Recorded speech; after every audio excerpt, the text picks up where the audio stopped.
ഓം നമോ നാരായണായ. ഹരിപ്രിയ അസ്ട്രോവിഷൻ ചാനലിലേക്ക് എല്ലാവർക്കും സ്വാഗതം. ആദ്യമായിട്ടാണ് നമ്മുടെ വീഡിയോ കാണുന്നതെങ്കിൽ സബ്സ്ക്രൈബ് ചെയ്യുവാനും ഷെയർ ചെയ്യുവാനും മറക്കരുത്. കൂടാതെ ജാതക സംബന്ധമായിട്ട് എന്തെങ്കിലും സംശയം തോന്നുന്ന പക്ഷം എൻ്റെ ഈ വാട്സപ്പ് നമ്പറിൽ ബന്ധപ്പെട്ടോളൂ. ഞാനിവിടെ പറയുന്നത് അവിട്ടം നക്ഷത്രത്തിൽ ജനിച്ചവരുടെ മാർച്ച് മാസത്തെ ഗുണദോഷ ഫലങ്ങളെക്കുറിച്ചാണ്. ദൈനംദിന ജീവിതത്തിൽ എന്തൊക്കെ ബുദ്ധിമുട്ടുകളും പ്രയാസങ്ങളും ഉണ്ടായാൽ പോലും ആരെയും അറിയിക്കാതെ തളരാതെ മുന്നോട്ട് പോകുന്നവരാണ് ഈ അവിട്ടം നക്ഷത്രക്കാർ. മകരം രാശിയിലാണെങ്കിൽ 30 നാഴികയും കുംഭം രാശിയിൽ 30 നാഴികയും കൂടിച്ചേരുന്ന നക്ഷത്രമാണ് ഈ അവിട്ടം നക്ഷത്രം. അതിൽ മകരം രാശിയിൽ ജനിച്ച അവിട്ടം നക്ഷത്രക്കാർക്കാണെങ്കിൽ വളരെയധികം ശ്രദ്ധയോടു കൂടിയിട്ട് ഈശ്വരാനുഗ്രഹത്തോടു കൂടിയിട്ട് മുന്നോട്ട് പോകുന്ന പക്ഷം ധാരാളമായിട്ടുള്ള ഗുണാനുഭവങ്ങൾക്ക് സാധ്യത കാണുന്നുണ്ട്.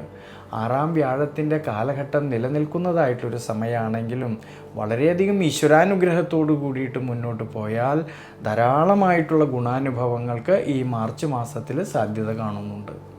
ജന്മരാശിയുടെ അധിപനായിരിക്കുന്ന ശനീശ്വരൻ അനുകൂല സ്ഥിതിയും സൂര്യൻ്റെയും ബുധൻ്റെയും ശുക്രൻ്റെയും എല്ലാം അനുകൂല സ്ഥിതിയും ഉള്ളതുകൊണ്ട് ആരോഗ്യസ്ഥിതി പൊതുവെ തൃപ്തികരമായിട്ട് കാണുന്നുണ്ട്. ഈ ഒരു സമയങ്ങളിൽ തൊഴിൽപരമായിട്ടും കർമ്മപരമായിട്ടും ധാരാളമായിട്ടുള്ള നേട്ടങ്ങൾക്കും അധ്വാനിച്ചതിൻ്റേതായിട്ടുള്ള ലാഭത്തിനുമെല്ലാം സാധ്യത കാണുന്ന സമയമാണ് ഈ മാർച്ച് മാസത്തിൽ.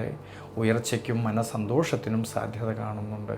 എന്നാൽ വിദ്യാർത്ഥികൾക്കാണെങ്കിൽ വിദ്യാമാതുല കാരകനായിരിക്കുന്ന ബുധൻ്റെ സ്വാധീന ശക്തിയും 5-ാം ഭാവനാഥനായിരിക്കുന്ന ശുക്രൻ്റെ അനുകൂല സ്ഥിതിയും മൂലം വിദ്യാർത്ഥികളിൽ പഠന സംബന്ധമായിട്ട് അഭിവൃദ്ധിക്കും ശ്രേയസ്സിനുമെല്ലാം സാധ്യത കാണുന്നുണ്ട്.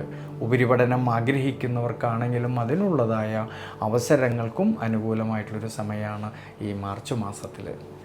കുടുംബത്തിലും കുടുംബ ബന്ധങ്ങളിലും ഭാര്യാഭർത്തൃ ബന്ധങ്ങളിലും മനസന്തോഷവും അഭിവൃദ്ധിയും ശ്രേയസ്സുമെല്ലാം കാണുന്നുണ്ടെങ്കിലും ധനസന്താനകാരകനായിരിക്കുന്ന വ്യാഴത്തിന് 6-ാം ഭാവസ്ഥിതി വരുന്നത് കൊണ്ട് സന്താനങ്ങളുടേതായിട്ടുള്ള കാര്യങ്ങളിൽ പ്രത്യേകം ശ്രദ്ധിക്കുന്നത് നല്ലതാണ്. ഈ ഒരു സമയങ്ങളിൽ ധനപരമായിട്ടാണെങ്കിൽ ഏറ്റക്കുറച്ചിലുകൾ വരാതെ നോക്കണം. അതുകൊണ്ട് അനാവശ്യമായിട്ടുള്ള പാഴ്ചിലവുകളെ നിയന്ത്രിച്ച് മുന്നോട്ട് പോകുന്നത് വളരെ നല്ലതാണ് ഈ ഒരു മാർച്ച് മാസത്തിൽ. അതുകൊണ്ട് ഈ ഒരു സമയത്ത് വിഷ്ണു ക്ഷേത്രത്തിലെ ഭഗവാനെ അഷ്ടോത്തര മന്ത്രം കൊണ്ട് അർച്ചന ചെയ്ത് പ്രാർത്ഥിക്കുന്നത് വളരെ ഗുണം ചെയ്യും.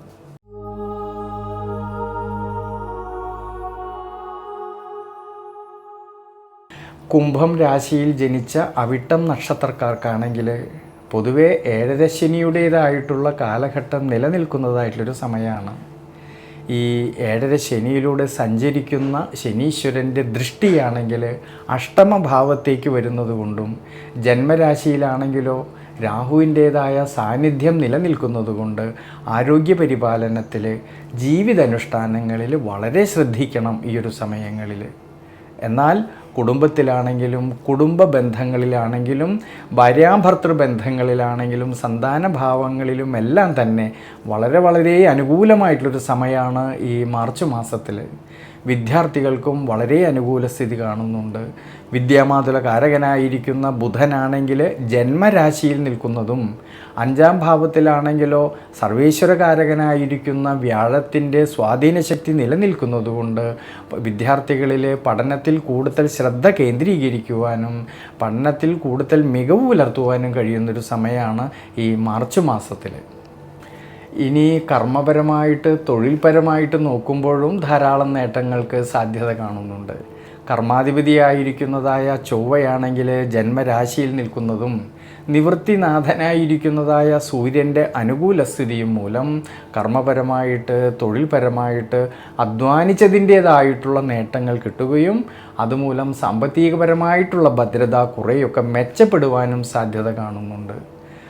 ധനപരമായിട്ട് അഭിവൃദ്ധിയിലേക്കും ശ്രേയസ്സിലേക്കും എത്തിച്ചേരാമെന്നുള്ളതായ മനോബലം കിട്ടുന്നതായിട്ടുള്ളൊരു സമയം കൂടിയാണ് ഈ മാർച്ച് മാസത്തിൽ.